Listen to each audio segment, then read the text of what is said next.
আজকে তুমি একটা ক্লাসে ভর্তি হলে, যে কোনো জায়গায় কলেজ বা স্কুলে অ্যাডমিশন নিলে, রাইট? সেখানে তুমি অ্যাডমিশন ফি পুরো পেমেন্ট করে দিলে, তোমাদের বলা হলো বই খাতা এখান থেকে দেওয়া হবে, কিন্তু বই খাতাটা তোমাকে কিন্তু ক্লাসে জমা রেখে আসতে হবে, রাইট? তাহলে ক্লাসে যদি তুমি বই খাতাটা জমা রাখছো, বাড়িতে কি প্র্যাকটিস করবে? আর বাড়িতে যদি প্র্যাকটিসটা তুমি না করো, তাহলে তুমি শিখবে কোথা থেকে? আর মেকআপটা এমনই জিনিস, মেকআপের প্রোডাক্ট তোমার হাতের সামনে যতক্ষণ না থাকবে কন্টিনিউয়াসলি, তুমি স্টেপ বাই স্টেপ কিন্তু বুঝতে পারবে না যে কোনটার পর কোনটা কি ইউজ করছি। আমি আজকে তোমাকে প্র্যাকটিস প্রোডাক্ট দেবো, আমি হাতে হাতে দিয়ে দিলাম, বা আমি বা আমার অ্যাসিস্ট্যান্ট তোমাকে হাতে হাতে দিল প্রোডাক্টটা, তাই তো? দিয়ে তুমি প্র্যাকটিস করলে, তোমার তো মাথা থেকে ওটা বেরিয়ে যাবে কি দিয়েছিল ম্যাম।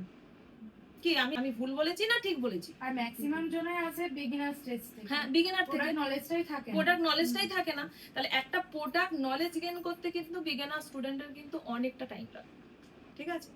এখনো অবধি ওরা প্র্যাকটিস করে যাবে, খুব শার্প মাথা না হলেও কিছুদিন বাদে গিয়ে ম্যাম এটার পর তাহলে কি এটা প্র্যাকটিস করো ফোন করে। তাহলে কি হলো, ওর কাছে যদি প্রোডাক্টটা না থাকলো, তাহলে কিন্তু সে তো প্র্যাকটিস করতে পারছে না। আজকে তুমি বাড়ি চলে যাবে আমার কাছে শিখে, ঠিক আছে? আমি প্র্যাকটিস প্রোডাক্ট দেবো, তুমি শিখে বাড়ি চলে গেলে, বাড়ি গিয়ে তুমি তো প্র্যাকটিস করবে। তোমার এই প্রফেশনটা হচ্ছে প্র্যাকটিসের। প্র্যাকটিস যদি না করো, তোমার হাত কিন্তু বসে যাবে, রাইট? এবার হাত যদি বসে যায়, তাহলে কিন্তু কোনোভাবেই কাজ করতে পারবে না। তাহলে এ যদি 18 দিনের ক্লাস করে কাজ না করে আবার কিন্তু 18 দিনের ক্লাস করতে এলো, কেন এলো? ওর তো সেটা বসে গেল, ও তো মাস্টার ক্লাস করেছে, তাহলে কেন এলো সেটা বল। লাবণীও মাস্টার ক্লাস করেছে, তাহলে ওর আবার সেটাকে নলেজ নিতে কেন এলো? নিশ্চয়ই কিছু একটা প্রবলেম রয়েছে না?